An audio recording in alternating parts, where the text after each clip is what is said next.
Muy buenas tardes a todas y a todos. Es para mí un gran honor y un privilegio el poder presentar a ustedes el proyecto que presentan dos egresadas muy brillantes, muy destacadas del profesional asociado en producción de espectáculos, que son Mariana Paulín y Cecilia Rodríguez, quienes han trabajado juntas desde hace ya un largo periodo para poder recuperar algo que me parece muy valioso en el marco de nuestra cultura en México.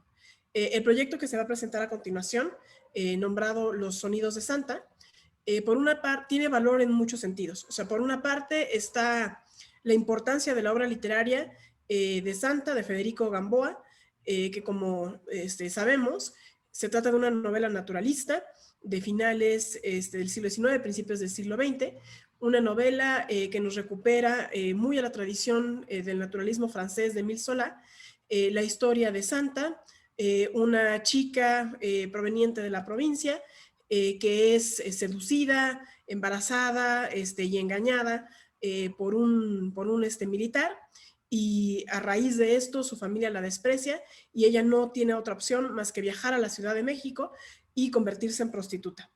Esta novela en su momento pues fue, y de hecho muchos años después, se consideró bastante polémica por la naturaleza del tema que está tratando, también por las descripciones muy puntuales de lo que significaba la vida en un prostíbulo, y también porque estamos asistiendo a un proceso de degradación del personaje, ¿no? En donde, a pesar de que hay momentos en los que Santa tiene la posibilidad de trascender la condición en la que se encuentra, pues ya la propia dinámica de su vida la vuelve a arrastrar nuevamente a su degradación, que la lleva finalmente a su muerte.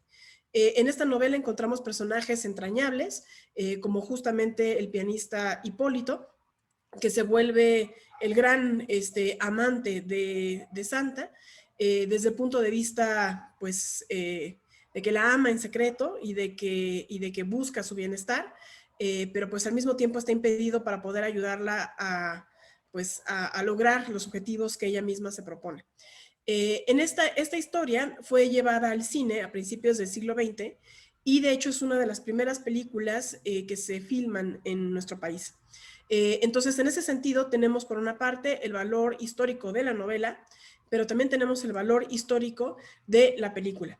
La película, por supuesto, también pues fue sumamente polémica, nuevamente por los temas que está tratando, y pues bueno, pero es innegable que forma parte de un patrimonio del cine nacional sumamente importante, y además de una vertiente del cine que pues es justamente la que encontramos a principios del siglo XX, cuando las películas pues eran solamente la imagen y el sonido pues venía, digamos que acompañado de una manera externa, ¿no?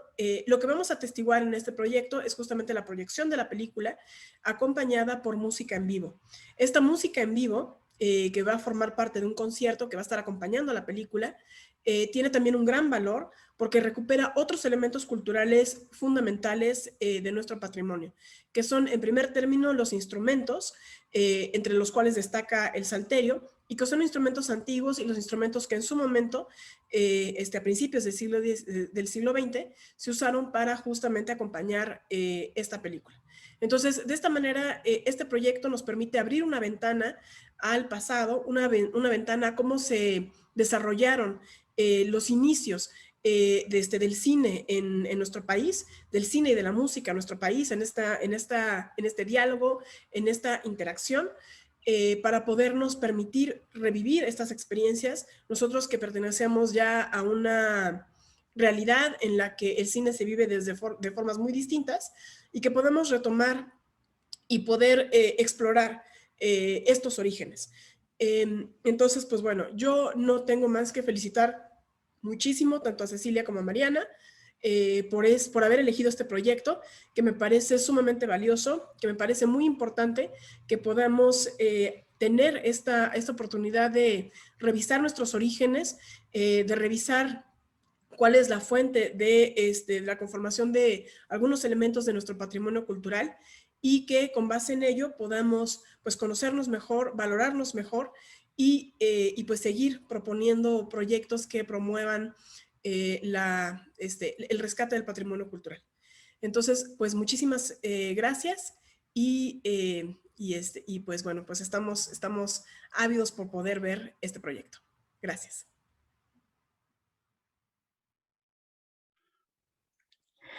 Buenas tardes. Antes que nada, quiero agradecer la invitación de Cecilia y Mariana. Muchas gracias y es un honor para mí estar aquí presente.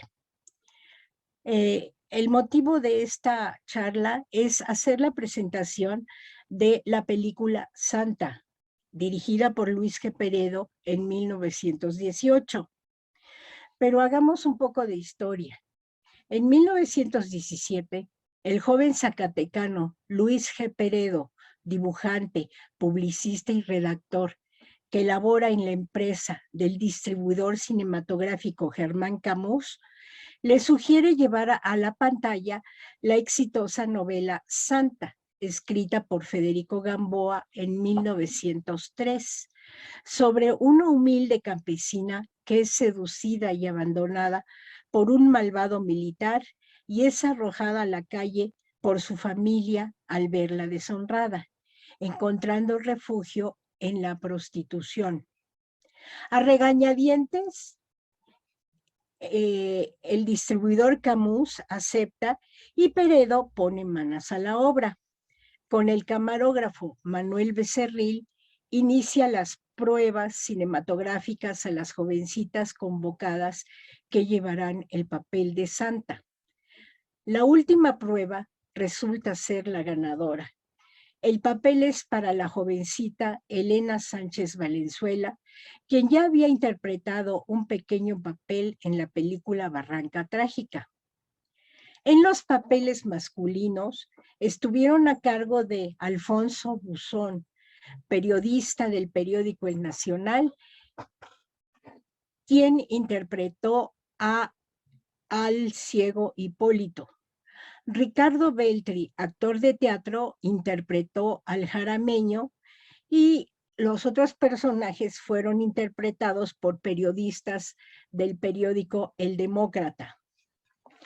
Para el guión, se buscó en los archivos el guión escrito por Peredo en el Archivo General de la Nación y en archivos particulares, pero no encontramos por ninguna parte nada.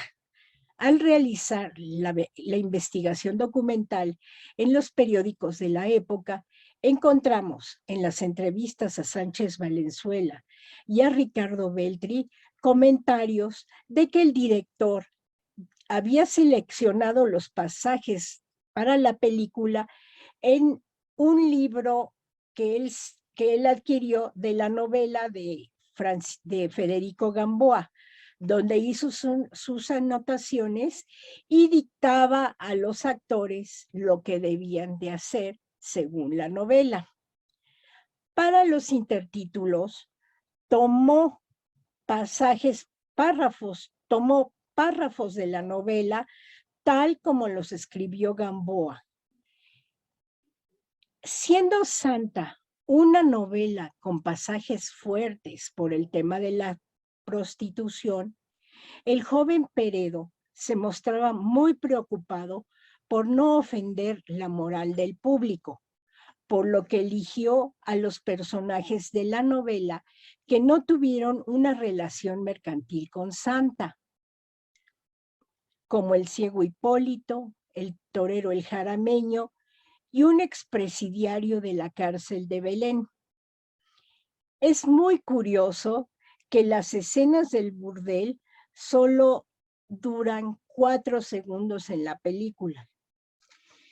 Era costumbre en la época del cine mudo dividir las películas en cuadros o partes, como se hacía en el teatro con los actos.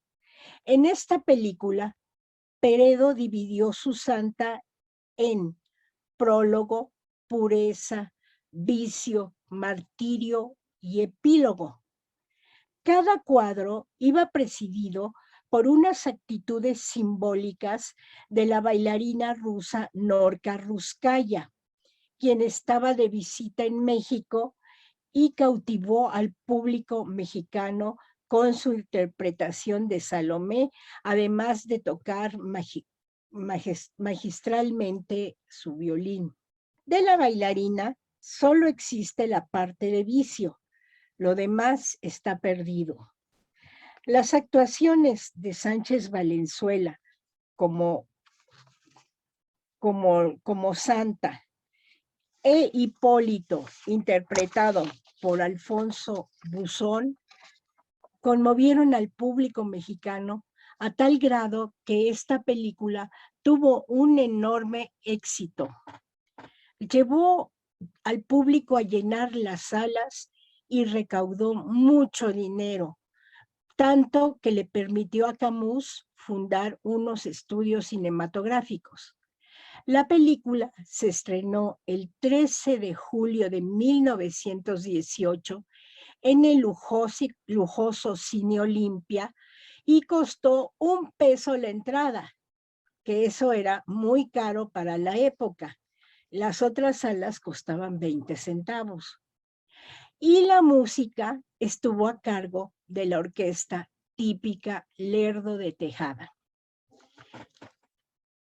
Pero, ¿cómo llegó la película a la Filmoteca de la UNAM? La única copia conocida, con duración originalmente de 80 minutos, la compró Filmoteca de la UNAM. La verdadera película, la que se estrenó en 1918, tenía una duración de 2 horas, pero la que adquirió Filmoteca pues ya tenía 80 minutos. El profesor Francisco Gaitán recuerda que llegó un señor de Pachuca y ofreció la película a Filmoteca, por lo que el maestro Manuel González Casanova, entonces director, la compró. Desafortunadamente, un incendio, al estar construyendo unas bodegas para el resguardo de las películas de nitrato en el Estadio Olímpico Universitario, alcanzó la única copia sobreviviente de la película. Por fortuna, gracias a un convenio con la Filmoteca de la entonces República Democrática Alemana, se lograron restaurar 49 minutos de los 80 que tenía la copia, por lo que se perdieron 31 minutos.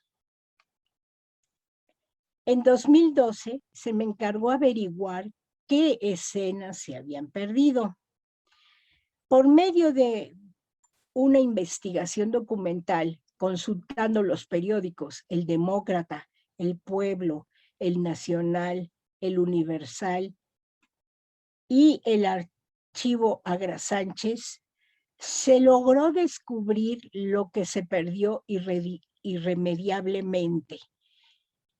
Y esto fue, lo que se perdió fueron los créditos del inicio de la película, el prólogo, la parte entera de Pureza y las actitudes de Norca Ruskaya en Pureza y Martirio, la presentación del torero El Jarameño y el anuncio de la muerte de la Madre de Santa dada por sus malvados hermanos. Para la reconstrucción se buscó material gráfico para recuperar las imágenes perdidas. En la obra Historia del Cine Mexicano de José María Sánchez García, tuve la gran fortuna de encontrar stills pertenecientes a la parte perdida de la película. También en esa obra encontramos un intertítulo. En el archivo Agra Sánchez, en la fototeca del INE y en colecciones particulares como la de Patricia Torres, biógrafa de Elena Sánchez Valenzuela, encontramos el material gráfico que suple a las secuencias perdidas. También encontramos en los periódicos El Pueblo y El Demócrata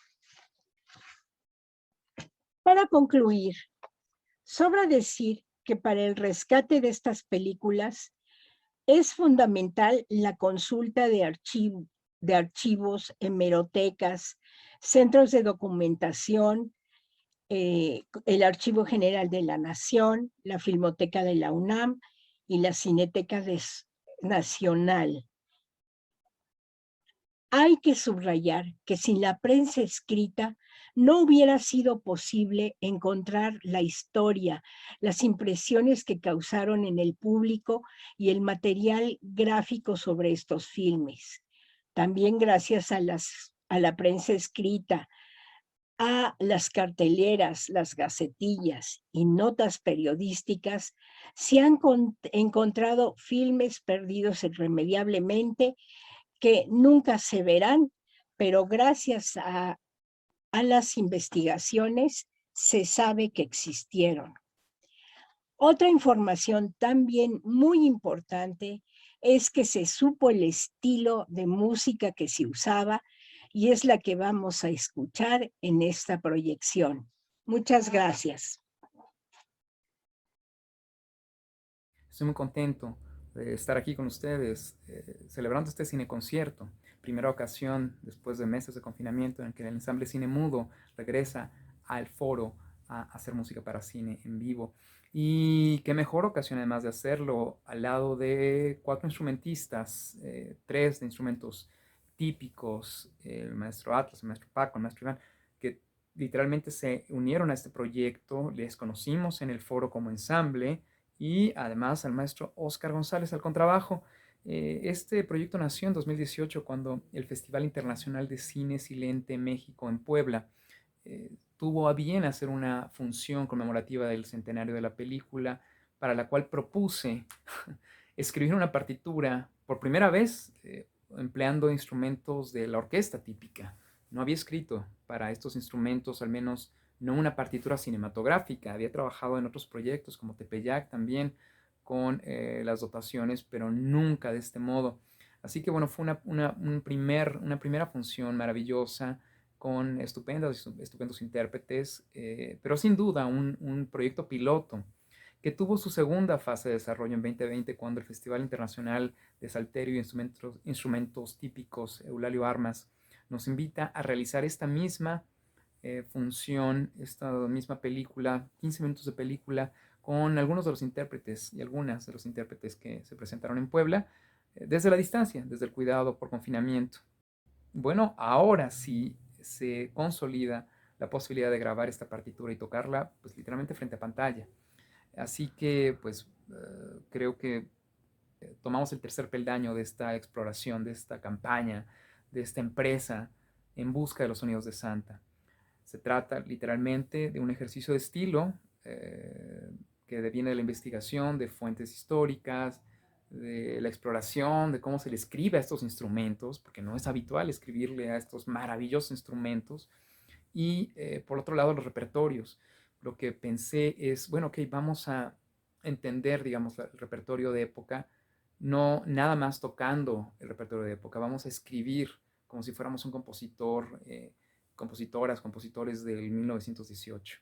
Porque yo espero justo cabalgar al lado de la maestra Esperanza Vázquez, todas y todos cabalgamos en esta recuperación de la película. Esta no es una partitura terminada porque la película no está terminada ni siquiera en su investigación, en su pesquisa. Pero el trabajo incesante de la maestra Esperanza se acompaña, espero que se acompañe justo de estos pasos en los que visiono la película recuperada, la encontramos completa en algún lado y la encuentra los investigadores, las investigadoras, y la acompañamos justo de los sonidos de la orquesta típica que estuvieron, por cierto, presentes a través de la orquesta Lerdo de Tejada en el Olimpia el día de su estreno. ¿Qué habrán tocado estos instrumentos? No lo sabremos jamás, pero sí podemos hacer una especulación lo más informada que podamos y vinculándola con nuestros oídos cinematográficos contemporáneos que todas y todos tenemos, van a escuchar algunas canonjías, algunos permisos estilísticos, anacrónicos. Pues, ¿qué les parece si vamos a la sala de cine? Muchas gracias y gracias infinitas a los músicos, a los intérpretes, gracias infinitas al sistema de apoyos a la creación y proyectos culturales, FONCA, sin cuyo apoyo hubiera sido imposible revisar esta partitura, extenderla y celebrar este cineconcierto. Gracias a nuestras productoras, gracias al claustro, gracias al Festival Eulalio Armas y bueno, pues que comience la función. Gracias.